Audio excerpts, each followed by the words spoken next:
Assalamualaikum warahmatullahi wabarakatuh. Halo semuanya teman-teman. Selamat siang, selamat datang kembali di channel kesayangan kita, channel Ilo Entry, dan masih bersama saya Ilo. Dimanapun teman-teman berada, semoga teman-teman selalu dalam keadaan sehat walafiat tanpa kekurangan satu apapun. Amin amin ya robbal alamin. Dan pada kesempatan yang baik ini saya akan masih membawakan kisah dari Netrakala, kisah Bima, dan makin seru dari hari ke hari.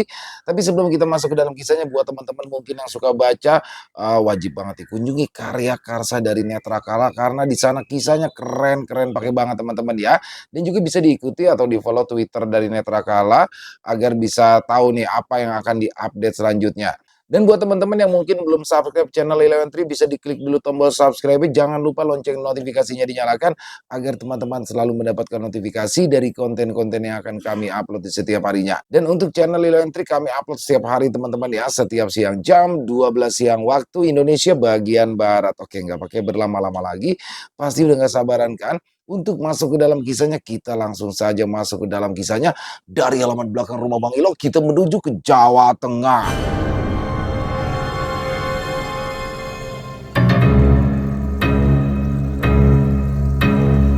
Bertaruh nyawa di alam gaib Alas Lali Jiwo.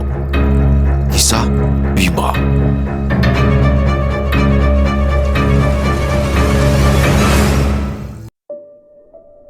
Malam sudah menjelang, suasana tidak berubah sama sekali.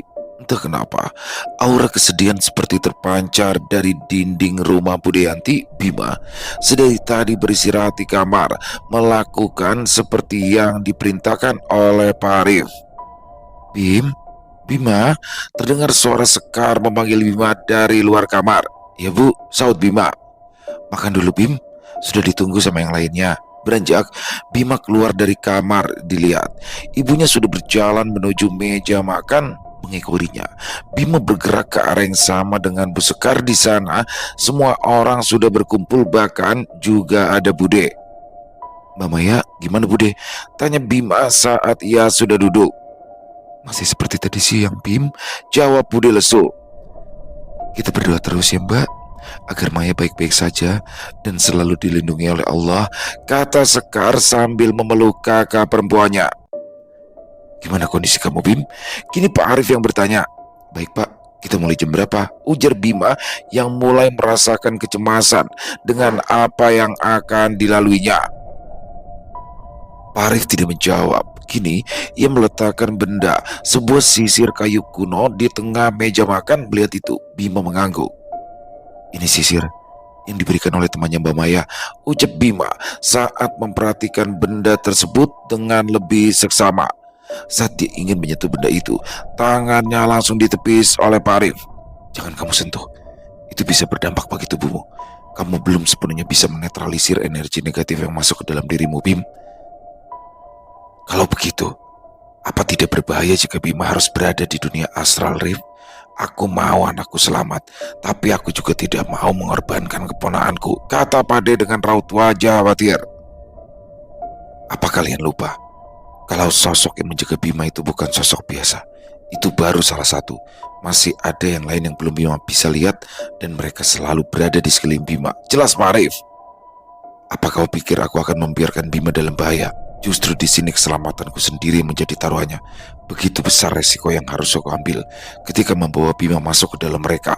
Pak Arif menegaskan, suaranya memotong keraguan yang muncul dalam diri Pade. Memang benar apa yang dikatakan oleh Pak Arif. Justru nyawanya yang saat ini terancam, membawa Bima masuk ke dalam alas Lali Jiwo merupakan resiko yang sangat besar, di mana selain dia harus menemukan Maya, tapi juga harus menjaga Bima. Tapi Bima merupakan kunci dari semua ini. Dari awal, Bima juga sudah ditandai oleh sosok Gendiswari. Jiwa Bima bisa menjadikan dirinya jauh lebih kuat dibandingkan sebelumnya. Lalu, bagaimana kita bisa menyelamatkan Mbak Maya, Pak? Tanya Bima yang tidak terpengaruh dengan pertengkaran yang muncul. Ikutlah denganku, akan aku jelaskan semuanya, jawab Pak Arif sembari berdiri menuju taman belakang. Para orang tua heran dengan keputusan Arif. Seharusnya mereka berhak mendengar bagaimana proses penyelamatan Maya, tapi justru hanya Bima yang diberitahu dengan mengajaknya keluar menuju taman belakang. Dia hanya tidak mau kita khawatir dengan apa yang akan kita dengar, ucap Bude yang sedari tadi diam. Ia pun ikut beranjak menuju kamar Maya untuk mengecek kondisi anaknya saat ini. Duduk sini, Bim, pintanya. Bima menurut dan duduk di depan Pak Arif. Bagaimana perasaanmu? Bima tidak tahu, Pak, jawab Bima. Memang saat ini perasaannya campur aduk antara takut, khawatir, dan yang lainnya sampai dia tidak bisa membedakan itu semua. Saat ini kita tidak punya pilihan lain, Bim. Temukan jiwa Maya malam ini. Kalau tidak, dia akan tidak pernah kembali ke tubuhnya dan selamanya akan menjadi budak dari gendis Suari, ujar Pak Arif yang baru kali ini terlihat gusar. Aku tahu kamu masih muda. Tidak sepantasnya kamu menerima tanggung jawab besar. Ingat apa yang aku katakan kalau kamu juga harus berperan dalam menjaga saudara-saudaramu. Lanjutnya, sedangkan Bima masih terdiam mencerna setiap kalimat yang terlontar dari bibir Pak Arif. Sejenak, Bima menghela napas panjang. Bagaimanapun juga, Mbak Maya harus bisa diselamatkan, Pak. Mungkin terdengar nekat, tapi Bima... Ucapan Bima terhenti di kalimat terakhir. Wajar, dia takut dengan apa yang akan terjadi. Mentalnya sendiri belum sebesar dan sekuat Pak Arif. Kamu lupa kalau punya penjaga, Bim. Dan kamu lupa kalau kamu punya kemampuan sendiri di luar sosok yang menjagamu, kata Pak Arif dengan menghembuskan asap rokok dari mulutnya. Maksudnya, Pak? Tanya Bima kebingungan. Sosok penjagamu memang memiliki kemampuan luar biasa, tapi dirimu sendiri juga punya kemampuan yang dimana kalian bisa saling membantu satu sama lain. Saat ini, kamu mungkin belum mengetahui kemampuan yang kamu miliki. Apa kamu pikir semua orang yang bisa melihat makhluk astral juga bisa melihat masa lalu? Jelasnya, Bima berpikir, dia kira selama ini ketika bisa melihat masa lalu dari satu sosok astral itu karena memang mereka yang mengizinkan. Dia teringat dengan ucapan Willem. Jika kamu memiliki kemampuan itu, pasti dengan mudah kamu bisa melakukannya. Lalu, apa yang Bima bisa lakukan, Pak? Tanya Bima yang kali ini memandang Pak Arif dengan penuh perhatian. Pak Arif tersenyum karena Bima yang muda dengan penjelasannya. Pak Arif berujar kalau nanti dia akan paham saat sudah berada di alas lali jiwa. Nanti kamu akan melihat sendiri kemampuan yang kamu miliki, ujarnya. Obrolan pun berlanjut. Pak Arif memberitahukan bagaimana cara mereka nanti bisa pergi ke alas lali jiwa. Dengan penuh keyakinan dan kemantapan, kali ini Bima benar-benar siap dengan segala resiko yang harus ia tempuh. Ingat, jangan pernah percaya dengan apapun dan siapapun di sana. Ikuti insting dan kata hatimu. Pak Arif memberikan nasihat itu berulang-ulang kali. Bagaimana dengan sisir, Pak? Tanya Bima saat sudah paham dengan apa yang harus dia lakukan. Kita hancurkan saat sudah menemukan Maya. Jika sekarang kita bakar, bisa saja jiwa Maya dibawa oleh sosok lainnya, jawabnya. Merasa sudah cukup, akhirnya mereka berdua kembali menuju meja makan. Tampak mereka semua masih menunggu Bima dan Pak Arif. Makanan masih belum tersentuh. Kegelisahan tertera jelas dari wajah mereka. Sudahlah, suasana sudah cukup buruk tanpa kalian harus menampilkan raut wajah yang menyebalkan. Maya masih hidup dan masih bisa diselamatkan. Tapi dari raut wajah kalian itu menunjukkan seperti rumah ini sedang berkabung, ujar Pak Arif lantang. Dar, bagai tersambar petir. Semua orang dewasa yang ada di sana tersadar dengan apa yang mereka lakukan sedari siang. Benar apa yang dikatakan oleh Pak Arif, Maya masih bisa diselamatkan. Mereka semestinya semangat dan terus berdoa dan bersiap-siap jika Arif membutuhkan bantuan mereka. Segera setelah itu, mereka menyantap hidangan yang sudah tersaji. Sudah waktunya Bagi Bima dan Pak Arif melakukan ritual untuk pergi ke alas lali jiwa, jam sudah menunjukkan pukul setengah 12 malam. Mbak Maya sudah dipindahkan ke ruang keluarga. Bima dan Pak Arif sudah bersiap. Pak Arif kali ini memakai pakaian baju lurik dan kain jarik yang diikatkan di bagian pinggang, sedangkan dia juga memakai celana hitam sebatas dengkul. Tidak lupa kain bermotif batik juga menghiasi kepalanya yang mulai berubah. Melihat itu semua, Bima teringat dengan film-film kolosal yang dulu dia pernah lihat. Sedangkan Bima menggunakan pakaian biasa, celana jeans dan jumper warna hitam. Tidak ada yang meminta Bima untuk mengikuti apa yang Pak Arif kenakan. Bahkan mereka yang ada di ruangan itu terlihat heran sekaligus terkesan dengan tampilan Pak Arif. Kamu kelihatan jauh lebih muda, Arif, ucap Pak Banyu yang melongok melihat Pak Arif sekilas. Pak Arif memandangi bapak.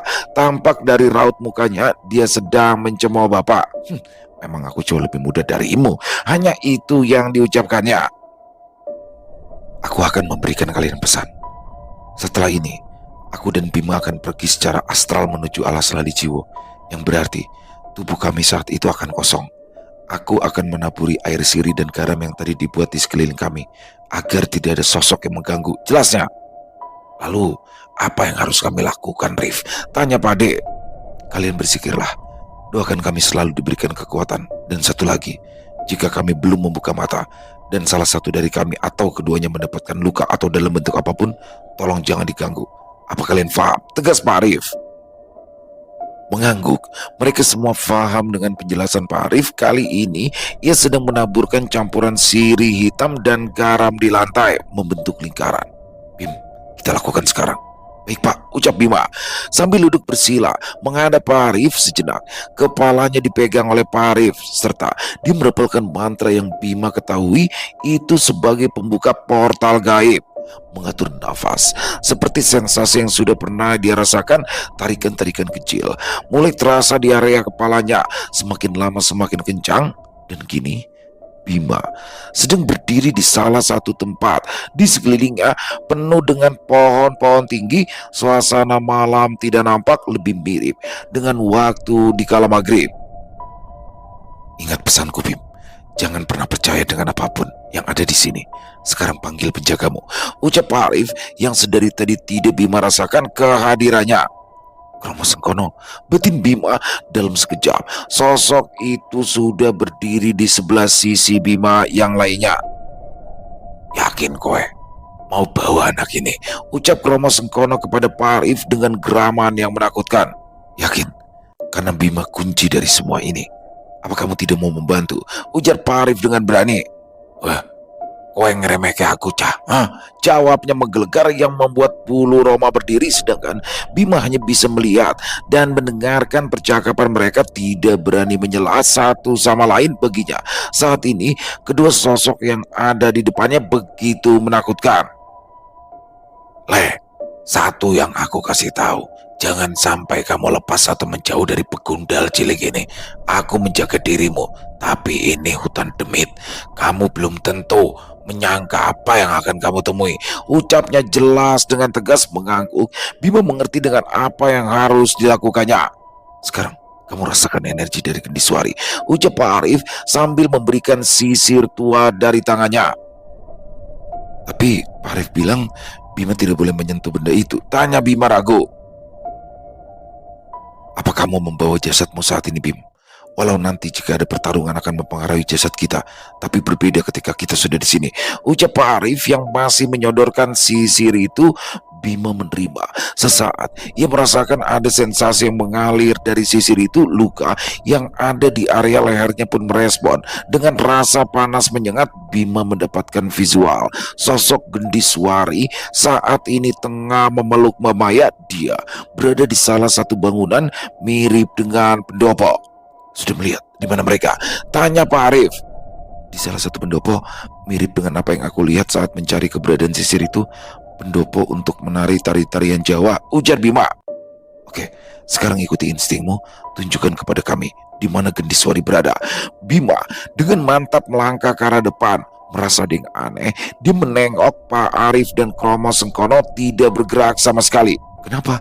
Ucap Bima bingung dengan kediaman mereka saling pandang. Mereka berdua tertawa. Kamu mau jalan kaki, Bim? Ujar Parif mencemooh. Sini, kembali. Bima menuju arah mereka. Aku lupa memberitahumu, di sini itu berbeda dengan dunia manusia. Apa yang kamu lihat bisa saja seperti dunia fantasi. Jangan mudah kaget. Sekarang, pegang tangan Kromo Sengkono. Pinta Parif. Ragu, karena baru kali ini dia diminta untuk menyentuh bagian tubuh dari sosok penjaganya. Alah, Swen, geram Kromo Sengkono tidak sabaran, bukan memegang tangan Bima. Justru kali ini dia malah mencengkram kepala Bima. Ukuran tangannya pas sekali dengan batok kepala Bima. Slap! Bima merasakan dirinya ditarik kembali. Nafasnya terasa sesak, seperti semua badannya dijejalkan di tempat yang teramat sempit mengerjap. Kali ini dia sudah berpindah tempat, sepertinya mereka sudah masuk jauh ke dalam hutan. Apa itu? Apa itu tadi?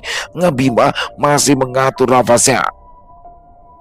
Di dunia kita, orang-orang mengatakan kalau ini teleportasi. Jelas Pak Arif dilihatnya. Kromo Sengkono kali ini sedang mengedarkan pandangannya. Ono saya teko, ujarnya. Benar saja, warna langit berubah dalam sekejap. Terlihat semburat merah kuning yang meluncur begitu cepat. Dar! Beberapa pohon di depan mereka terbakar di beberapa bagian. Bima kaget, badannya gemetar ketakutan. Petuang, apa pengenmu? Geram Kromo Sengkono. Di depan mereka jatuhlah sebuah bola api yang cukup besar. Dalam ketergesaan mundur, Bima tersungkur tepat di bawah Kromo Sengkono. Gini, bola api itu menyerupai sesosok anak kecil yang menggunakan kain hitam dibalut kain jarik bertelanjang dada. Di kepalanya terlihat sumping berwarna emas. Api berkobar mengelilingi tubuh anak itu. Aku penasaran, ono menungso yang berani memasuki alas ini, ujarnya sambil menyeringai. Urusanmu apa? Wes, lungo, kata Kromo Sengkono sambil mengusir bocah itu. Penunggu alas ini tahu bau dari bocah itu. Sialnya, kalau kamu kehilangan anak itu bisa membuat ramai tempat ini. Apa maksudmu? Tanya Pak Arif, sedangkan Bima saat ini hanya berdiri mematung melihat mereka di hatinya. Tidak lepas dengan zikir menyebut asma Allah, sosok itu tertawa, kemudian pergi meninggalkan mereka. Panas pati, ujar Pak Arif. Apa itu Pak? Tanya Bima. Sosok yang sangat berbahaya. Aura penghancur begitu kuat, seringkali digunakan untuk menyantet orang. Jelas Pak Arif. Setelah ini, kita kemungkinan akan bertemu dengan Gendiswari. Semoga tidak ada sosok lain yang mengikuti. Sementara itu, di rumah Bude, mereka semua melihat Bima dan Arif begitu khawatir dengan kondisi keduanya. Bulir-bulir keringat terlihat jelas di dahi mereka. Apa kita sama sekali tidak bisa melakukan sesuatu? Ucap Sekar. Aku pun merasa tidak berguna menjadi orang tua, tapi semua sudah memiliki tugas masing-masing. Kita terus berdoa untuk yang terbaik, ujar Banyu. Terdengar nada getir di setiap ucapannya. Sudah 10 menit berjalan semenjak Bima dan Pak Arif pergi meninggalkan tubuh mereka. Tidak ada pula hal lain yang bisa mereka lakukan selain berdoa. Pade duduk di salah satu sofa, batinnya tidak lepas dari zikir, sedangkan Bude duduk di samping anaknya yang terus melantunkan bacaan Al-Quran. Tiba-tiba saja tubuh Maya menggelepar, darah segar keluar dari bibir. Bude berteriak melihat itu. Sontak mereka mendekati dan mencoba menenangkannya. Sekar yang melihat itu langsung mengusap darah yang mulai menetes di bantal yang dipakai untuk mengganjal kepala Maya. Udara di sekitaran ruang itu kini terasa mencekam. Angin dingin tiba-tiba masuk entah dari mana, membuat bulu kuduk merebak. Terdengar suara bening jatuh di atas kepala mereka. Apa itu Mas? Ucap Sekar ketakutan. Kita terus berdoa, saut Pade yang paham kalau itu adalah gangguan gaib. Selama ini dia hanya mendengar cerita-cerita bagaimana kejadian gaib bisa saja merenggut nyawa seseorang, tapi kali ini dia benar-benar merasakan sendiri betapa ngerinya jika sudah berhubungan dengan mereka. Tiba-tiba saja Sekar berteriak kencang, lalu menghambur ke dalam pelukan suaminya saat ia melihat sekelebat kain putih menyeberangi ruangan. Bau amis kini menusuk hidung mereka. Terdengar suara tawa yang mendirikan bulu roma. Apa itu Mas? Ucapnya. Sosok yang akan mengganggu kita, sahut Pade yang berani. Tidak mungkin lagi baginya untuk merasa takut. Dia sudah merasa gagal menjadi orang tua, teman dan keponakannya sedang berjuang menyelamatkan anaknya. Maka dengan penuh tekad dia juga akan menjaga yang ada di sini. Aku rawedi karo kowe metua. Padi berteriak menantang. Tiba-tiba saja lampu berkedip, suasana begitu mencekam. Ingat dengan apa yang dipesankan oleh Pak Arif tadi siang, dia mulai membacakan doa yang diberikan kepadanya. Panas, panas. Terdengar suara wanita yang cukup kencang dari arah dapur. Bau amis mulai menghilang. Mereka berempat kembali duduk di sofa, sedangkan Bude masih setia berada di samping Mbak Maya. Di sisi lain, di alas lali jiwo, Bima, sekali lagi rasakan dengan sungguh-sungguh. Mintalah untuk ditunjukkan kemana kita harus pergi. Ucap Arif terdiam. Kali ini Bima menutup matanya. Dia melakukan instruksi yang diminta oleh Pak Arif. Tangannya dengan kuat menggenggam batang sisir kayu itu. Bocah ini memang istimewa, ucap lirih dari Pak Arif. Beda sama kamu ya. Timpal Kromo Sengkono yang mendengar ucapannya menyeringai. Arif kembali fokus melihat Bima. Bender keunguan mulai terlihat di atas kepalanya. Ayo, ajak Pak Arif. Segera Kromo Sengkono memegangi pundak Bima sekali lagi. Bima merasakan sensasi yang tidak mengenakan. Badannya terasa terimpit sesuatu yang keras. Nafasnya begitu sesak. Ini bukan BIM tempatnya, ucap Pak Arif saat mereka sudah mendarat di suatu tempat yang penuh dengan suara gamelan. Iya Pak, ini bangunan yang Bima lihat. Ada satu hal yang ingin Bima tanyakan dari tadi Pak, lanjut Bima saat melihat pintu masuk bangunan dengan bentuk kayu yang sudah lapuk. Tanaman rambat memenuhi dinding-dindingnya. Terkait apa? Ujar Pak Arif penasaran. Kenapa Mbak Kromo Sengkono tidak bisa langsung menuju ke sini? Bukannya dia juga penghuni tempat ini? Tanya Bima. Mergo aturan. Semua itu ada batasannya. Tidak semua bisa diterabas seenak udelmu, jawab Kromo Sengkono sebelum Pak Arif membuka mulut. Dan sekarang Mbak sudah melanggar batas itu. Lanjut Bima. Tugasku itu jogo awakmu. Batasanku tak langgar, tapi aku raiso ngelanggar janji sek wes diucapke karo simbahmu. Bima mengangguk. Dia sedikit mengerti tentang aturan yang aneh ini. Ayo, lebih baik kita masuk, ajak Pak Arif. Keraguan kembali menggelayuti Bima. Takut apa yang akan terjadi kali ini dipimpin oleh Pak Arif. Mereka melangkah sejengkal lagi. Mereka sampai tepat di pintu kayu lapuk itu. Suara gamelan yang tadi terdengar menghilang. Tiba-tiba saja Bima ditarik mundur oleh penjaganya. Begitu pula dengan Pak Arif yang mundur beberapa langkah. Dia tahu keberadaan kita, ucapnya. Pintu itu tiba-tiba terbakar hebat. Bima masih belum bisa seperti mereka yang dapat merasakan sesuatu yang buruk. Menghela nafas, dia merasa hanya menjadi beban. Kamu hanya belum tahu kemampuanmu, Bim, ucap Pak Arif mencoba membaca apa yang Bima pikirkan. Bagaimana caranya untuk bisa tahu kemampuan yang kita miliki? Tanya Bima. Kowe itu orang ngajari putuku. Pekok, memang pekok kowe, Rif. Nekat kowe, bentak Kromo Sengkono kepada Pak Arif. Sedangkan Pak Arif tidak terpengaruh dan meminta Bima untuk mendekat ke arahnya. Coba ulurkan telapak tanganmu, hadapkan ke atas sekarang. Bayangkan dirimu sedang memegangi sebuah senjata. Pak Arif memberikan instruksi. Bima kembali memejamkan mata, membayangkan sebuah mata tombak yang pernah dia lihat di salah satu tempat yang tidak diingatnya. Kromo Sengkono menyeringai. Cempoko kuning, ujarnya. Pak Arif yang mendengar itu terkaget. Cempoko kuning merupakan sebuah senjata yang melegenda di mana pernah digunakan untuk membunuh salah seorang raja pada zaman dahulu kala. Apa maksudmu? Ujar Pak Arif heran. Keturunan buangan sudah bangun dari tidurnya. Ucap Kromo Sengkono tertawa gembira. Sedang Pak Arif yang mendengar itu langsung merasakan merinding di sekujur tubuhnya. Suara gemuruh terdengar dari berbagai sisi. Tawa yang muncul dari mulut Kromo Sengkono tiba-tiba saja lenyap. Bima merasakan nafasnya tercekat, sedangkan Pak Arif terkesiap lalu memasang kuda-kuda. Ada apa? Ucap Bima mencoba menormalkan nafasnya. Mereka mengetahui keberadaan kita. Penghuni alas lali jiwa, ujar Pak Arif, dan benar saja, satu sosok bertubuh aneh.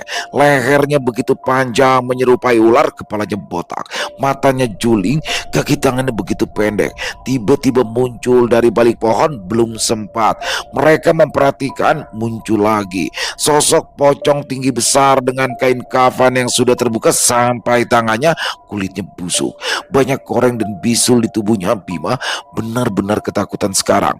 Mental keberanian yang muncul tadi sudah hilang diterpa angin yang entah dari mana terus berembus kencang.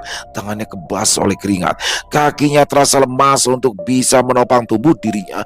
Benar-benar takut dengan kepungan demit yang mengelilingi mereka. Bram, cahaya merah kekuningan tiba-tiba saja menyambar di depan mereka. Sosok Banaspati kembali muncul. Kromo Sengkono dan Parif sudah bersiap untuk bertarung. Tunggu, percuma kalian melawanku. Lihatlah di sekitaran kalian, sudah aku beritahu bahwa anak itu membuat huru hara. Mereka sekarang sudah tahu anak itu punya pengaruh, ujar serius Bima. Yang mendengar itu justru bingung kenapa dia begitu diinginkan, sedangkan dia sendiri tidak tahu apa yang sedang terjadi.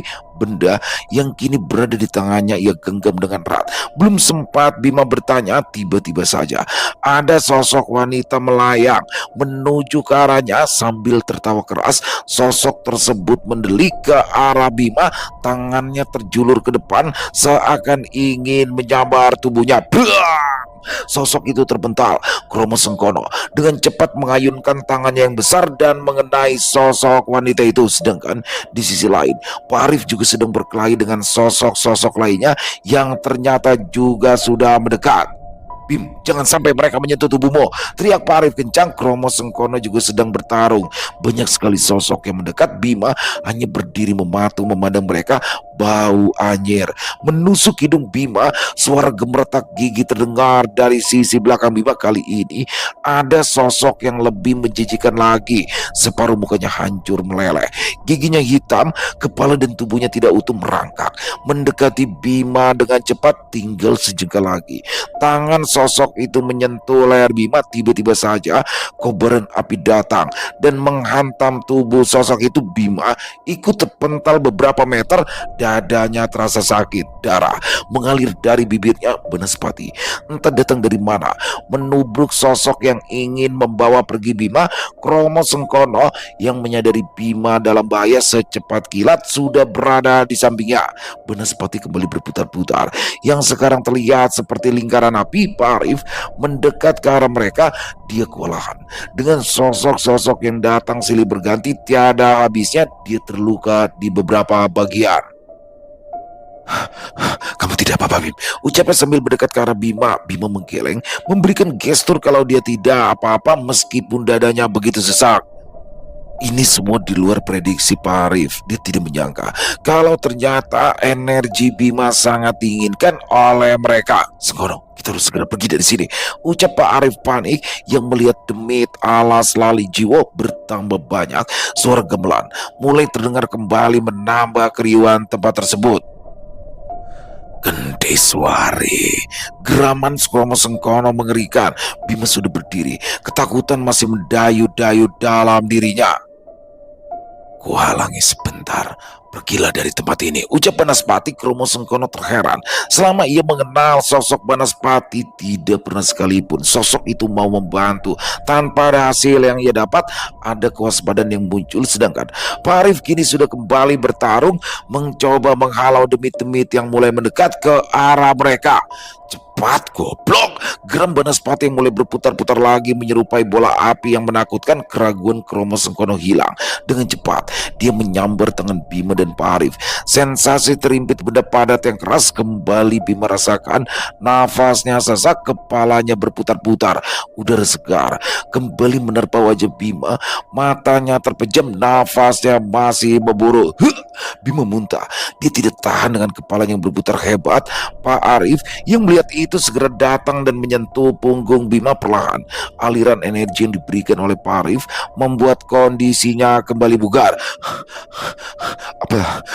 Apa itu tadi, Pak? Tanya Bima saat sudah duduk. Tertera sekali dari wajahnya mimik ketakutan yang masih tergambar jelas. Ini semua di luar prediksiku, Bim. Saat ini alas jiwa benar-benar berbahaya untukmu. Lebih baik kita pulang saat ini, ucapnya. Lalu, bagaimana dengan Mbak Maya? Bukankah dia harus diselamatkan malam ini juga? Bima berkata panik. Pak Arif hanya terdiam, tidak menjawab pertanyaan dari Bima. Dia merasa bersalah. Dia terlalu nekat membawa Bima masuk ke alas lali jiwa. Bima yang tidak mendapat jawaban dari Pak Arif kini mengedarkan pandangannya mencari sosok penjaganya. Dilihat tempatnya saat ini tidak asing. Segera ia berdiri dan berjalan menuju gubuk yang familiar. Ya, gubuk tempat si kakek itu tinggal. Hei Bim, kamu mau kemana? Ucap Pak Arif yang juga sudah berdiri. Bima tahu tempat ini. Ini rumah kakek, jawab Bima yang terus saja melangkah ke Romo Sengkono yang sedari tadi diam juga mengikuti arah Bima melangkah. Ketiganya berjalan beriringan menuju gubuk tersebut. Assalamualaikum Mbah, ucap Bima saat ia sudah sampai di depan gubuk tersebut. Tidak ada jawaban. Gubuk tersebut terlihat sepi. Waalaikumsalam. Terdengar suara kakek penghuni gubuk dari arah belakang mereka. Melihat itu, sontak Romo Sengkono langsung bersimpu di depan kakek, sedangkan Bima dan Pak Arif yang melihatnya terheran. Babak belur kowe, ucapnya pada Romo Sengkono sambil terkekeh. Wes kene, semuanya duduk di sini. Lanjut kakek sambil berjalan menuju ambon yang ada di depan gubuk miliknya. Tunggu sebentar, katanya saat berjalan masuk ke arah gubuk. Beberapa saat mereka bertiga terdiam. Mbak Romo Sengkono panjenengan tahu ini di mana? Tanya Bima. Bukan aku untuk bicara, biar kakek yang menjelaskan, jawabnya. Jika dilihat dari dekat memang Romo Sengkono banyak memiliki luka di badannya. Beberapa cairan hitam yang Bima pikir itu darah mengalir di beberapa bagian. Simbah cuma punya air bening, diombe dulu. Simbah cuma punya air bening, diminum dulu, ucapnya saat sudah kembali dari dalam. Romo Sengkono pada awalnya sungkan dengan itu semua. Ada ketakutan yang menyelimuti wajahnya. Berbeda dengan Bima yang pernah merasakan air dari kendi tersebut, dia langsung mengambil dan meminumnya. Sedangkan Pak Arif yang melihat itu bertanya-tanya, siapa sebenarnya sosok laki-laki yang ada di depannya saat ini. Orang gelem ngombe kowe Arif, ucap kakek tersebut tersentak. Pak Arif menyadari sosok yang ada di depannya. Dia langsung berdiri dan sungkem kepada kakek tersebut. Ngapunten, Arif tidak tahu kalau ini Simbah, ujarnya. Wes, rapopo, ayo berdiri sekarang, ucap kakek tersebut sambil menyuruh Pak Arif berdiri. Iki kabeh pelajaran untuk kalian semua, ujarnya setelah diam beberapa saat. Sementara itu di rumah Pade, Bima, ratap Sekar yang melihat anaknya mengeluarkan darah dari bibirnya. Banyu tidak kalah panik. Sedari tadi dia menahan Sekar yang mencoba untuk membangunkan Bima. Kondisi Arif juga tidak lebih baik. Beberapa kali dia mengeluarkan darah dari hidung dan mulutnya.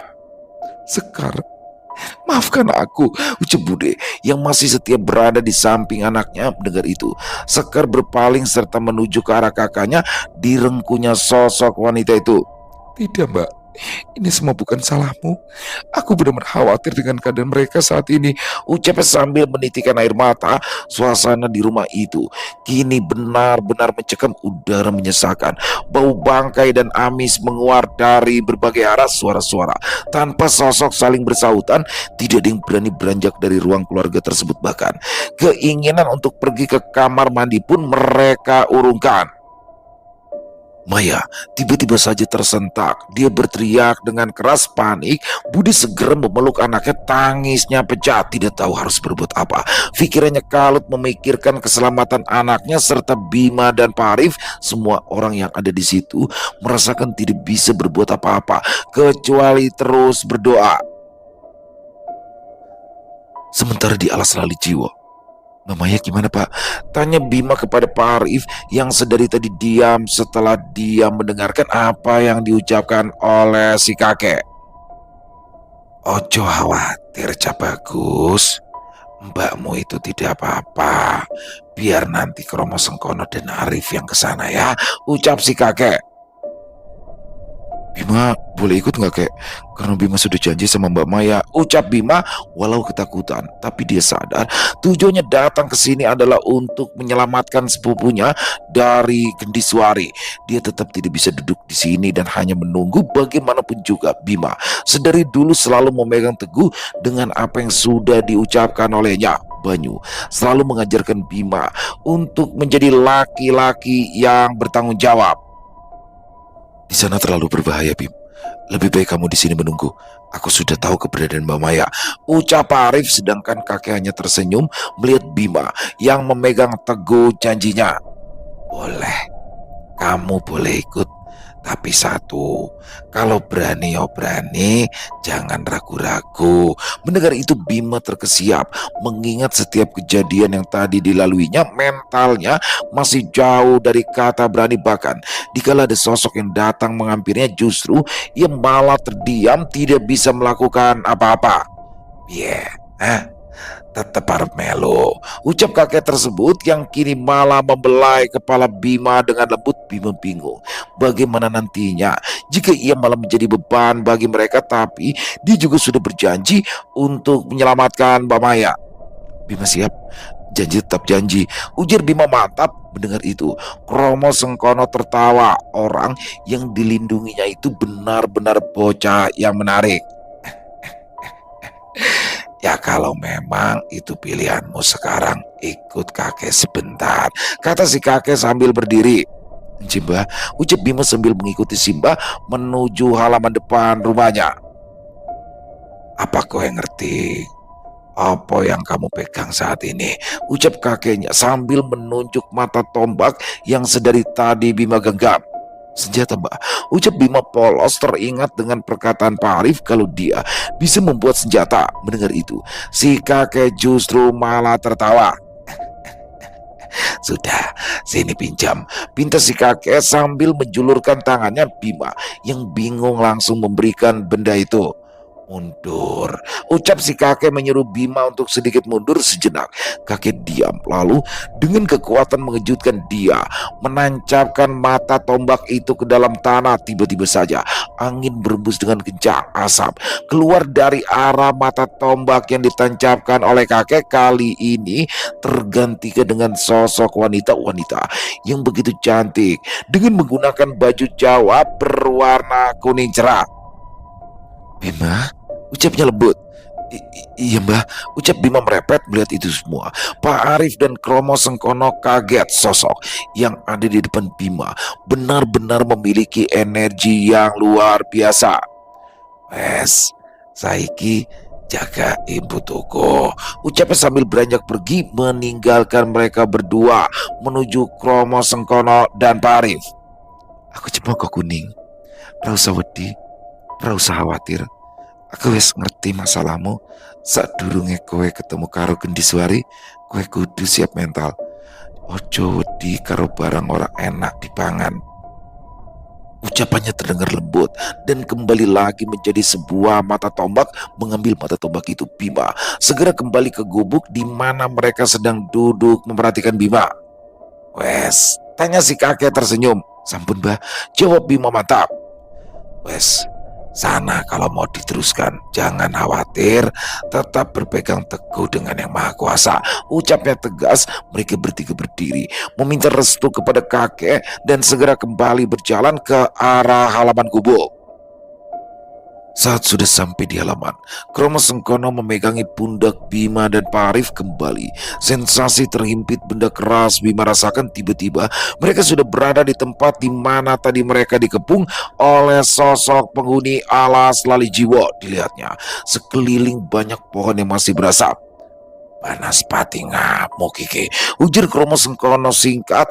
Api yang berkobar di daun pintu juga kini sudah padam. Mengucap basmalah, Pak Arif memimpin mereka untuk melangkah masuk ke dalam. Benar, bangunan di dalamnya mirip sekali dengan apa yang Bima lihat, sebuah pendopo yang besar dengan banyak gamelan di dalamnya. Tapi tempat itu terasa begitu sepi. Tidak ada tanda-tanda keberadaan Mbak Maya dan sosok Gendiswari. Hanya ada satu kursi rotan kayu yang berada tepat di tengah pendopo. Di mana Mbak Maya, Pak? Ucap Bima mengedarkan pandangannya. Aku tidak tahu, Bim. Lebih baik kita berhati-hati. Ucapnya yang juga sedang mengedarkan pandangannya. Kamu coba lihat sekali lagi. Di mana keberadaan Gendiswari, Bim? Pinta Pak Arif mengerti. Segera Bima mengambil sisir kayu yang ia masukkan ke dalam kantung celananya. Dia berkonsentrasi penuh mencoba melihat di mana Gendiswari menggunakan media sisir yang sedang ia pegang, tapi tetap sama. Bima hanya melihat bangunan pendopo yang ada di depannya. Bagaimana, Bim? Tanya Pak Arif sesaat setelah Bima membuka mata. Tidak berubah, Pak. Bima hanya melihat bangunan pendopo yang mirip dengan yang ada di depan kita. Jawab Bima mantap. Mendengar itu, Pak Arif kini duduk bersila. Segera ia merapalkan sesuatu yang tidak bisa Bima dengar. Dengan jelas terdengar dentuman keras dari arah depan mereka. Kini sosok yang mereka cari sedang berdiri tepat di depan mereka bertiga. Gendiswari, sosok yang selama ini meneror Bima dan keluarganya, berdiri dengan senyum mengerikan. Sosok Maya ada di belakangnya, duduk di atas kursi rotan kayu yang sudah tampak berumur. Tidak kaget kalau kalian semua bisa sampai di tempatku. Kromo sengkono dalangnya iki, ucap Gendiswari yang kini berjalan mendekati Maya yang tampak sedang tertidur. Bocah iki sudah menjadi milikku. Aku sudah bilang dari kemarin. Lanjutnya dengan suara menggelegar. Bima yang mendengar itu seketika menutup telinganya. Bukan hakmu mengambil sukma manusia, kata Pak Arif yang sudah bersiap-siap dengan kuda-kudanya. Bocah seperti kamu tidak tahu apa-apa. Lebih baik diam, balas Gendiswari yang saat ini tengah memeluk tubuh Maya dari sisi samping kursi rotan. Kakean cangkem, ujar Kromo Sengkono yang langsung bergerak dalam sekejap mata. Dia sudah berada di depan Gendiswari dengan cepat. Dia menarik tubuhnya dan berpindah tempat lagi di depan pendopo. Tidak kalah cepat, Gendiswari bisa melepaskan diri, melecutkan selendang yang dibawanya ke arah Kromo Sengkono yang berhasil menghindar. Tujuan Kromo Sengkono adalah menjauhkan Gendiswari dari Maya. Sudah terlalu lama sukmanya dikuasai oleh Gendiswari. Bima yang melihat itu sudah bersiap, ketakutannya sudah hilang. Yang saat ini ada bagaimana caranya membawa Mbak Maya pergi dari tempat ini. Suara gamelan kembali lagi terdengar. Gendiswari mulai menari. Cih, nenek tua sepertimu tidak layak menjadi seorang penari, ucap Kromo Sengkono mendengar hinaan yang terlontar dari mulut lawannya. Kini Gendiswari duduk bersila. Suasana tiba-tiba senyap, udara dingin menerpa, angin datang berembus dengan cepat. Sosok penghuni alas Lali Jiwo kembali berdatangan. Kowe saya undang demit-demitiku, geram Kromo Sengkono saat melihat demit-demit yang tadi mereka hadapi mulai berdatangan lagi. Kowe lali, iki tempat apa? Ujar menyeringai memperlihatkan siungnya yang tajam. Suara gamelan terus berbunyi. Tubuh Bima merinding dengan hebat, ditambah dengan suasana yang begitu mencekam. Mereka bertiga dikepung dengan sosok-sosok mengerikan. Sangkarpati, ucap Kromo Sengkono. Mendengar itu, Gendiswari tertawa terbahak-bahak. Wes sadar, ucapnya seketika. Kromo Sengkono kembali ke sisi Bima dan Pak Arif. Sangkarpati, tanya Bima. Alun-alun dari alas Lali Jiwo, Gendiswari yang mengundang sosok penghuni alas ini, ucap Pak Arif mendekat ke arah Bima. Sejenak dia memejamkan mata. Jika memang ini adalah akhir dari hidupku, sebisa mungkin selamatkan Maya. Aku sudah banyak berhutang budi dengan keluargamu, lanjut Pak Arif bergerak. Salah satu sosok meluncur ke arah mereka. Terkesiap, Kromo Sengkono melemparkan sosok tersebut ke arah Gendiswari yang kini tengah menari di tengah pendopo. Melihat itu, Pak Arif segera duduk bersila. Bima kembali siaga dan mengedarkan pandangannya. Mata tombak cempoko kuning sedari tadi sudah ia genggam dengan erat. Jika sampai ada sosok yang mendekat, dia berniat untuk langsung menusukkan mata tombak itu ke tubuh mereka. Semakin banyak sosok yang mendekat. Pak Arif kini sudah berdiri dan menghajar beberapa dari mereka. Teknik silat yang Bima lihat benar-benar membuatnya kagum. Dan dia lupa bahwa ia juga mempelajari silat di dunia manusia. Teringat dengan kata-kata Pak Arif, Bima hanya belum tahu kemampuannya, masih belum memiliki tingkatan yang tinggi. Setidaknya dia tahu dasar-dasar bela diri yang pernah dipelajarinya. Aku akan membantumu. Terdengar suara lembut wanita di telinga Bima. Kromo Sengkono saat ini sedang menghadapi Gendiswari. Suara dentuman demi dentuman terdengar dari arah mereka. Satu sosok dengan cepat bergerak menuju Bima. Pak Arif yang sedang dikerubungi demit alas lali jiwo melihat Bima sedang dalam bahaya. Saat sedang berusaha mencapai Bima, dirinya tersentak. Bima dengan lincah dapat menghindari sosok tersebut dan menghujamkan mata tombak yang dipegangnya tepat di kepala demit tersebut. Tersenyum, kembali dia fokus menghadapi lawannya. Bima yang kaget karena badannya bergerak dengan sendirinya. Kali ini lebih banyak sosok yang mendekat. Beberapa sudah Bima lumpuhkan. Gemuruh suara kembali terdengar. Langit yang semula gelap tiba-tiba menyala, membentuk sebuah garis merah kekuningan. Dar! Demit-demit yang mengerubungi Bima terpental. Sosok Banaspati kembali datang. Sugeng rawuh kalian cempoko kuning, ucap Banaspati sambil duduk bersimpu di hadapan Bima. Sedangkan Bima yang melihat itu heran, tidak tahu kenapa sosok yang terkenal buas ini malah duduk bersimpu di depannya. Tidak ada waktu lagi. Keselamatan Mbak Maya saat ini lebih penting daripada sebuah penjelasan. Cupu oca wedokai. Terdengar suara wanita lembut. Mendengar itu, Banaspati segera berdiri dan pergi ke arah pendopo. Dalam sekejap, tubuh Mbak Maya sudah berada dalam gendongannya. Demi melihat mangsanya diambil, Gendiswari murka. Dia menyabetkan selendangnya membabi buta. Kromo Sengkono terlempar jauh dengan suara dentuman luar biasa keras. Sedangkan Pak Arif juga sudah mulai kewalahan dengan banyaknya sosok yang datang. Ewangi bocah-bocah kae. Sekali lagi terdengar suara wanita lembut. Banaspati tanpa menunggu lama langsung menuju Pak Arif dan membawanya kembali ke sisi Bima. Kondisinya benar-benar buruk. Bima langsung berlutut di sebelah Pak Arif. Pak Arif, bangun Pak. Pak Arif, ucap Bima panik saat melihat laki-laki di depannya tersengal-sengal. Kini sosok Gendiswari mendekat ke arah Bima. Tatapannya begitu tajam. Terlihat Kromo Sengkono juga sudah kesulitan untuk berdiri, sedangkan Banaspati masih sibuk menghalau penghuni alas lali jiwo.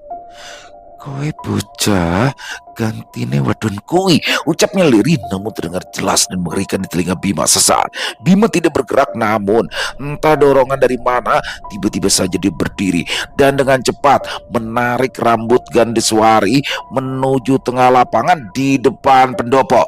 Gendiswari, ucapnya lirih. Kaget dengan apa yang didengar, Gendiswari hanya bisa terdiam. Nyai, ucapnya terbata. Dia tahu sosok yang sedang berada di hadapannya bukanlah orang sembarangan.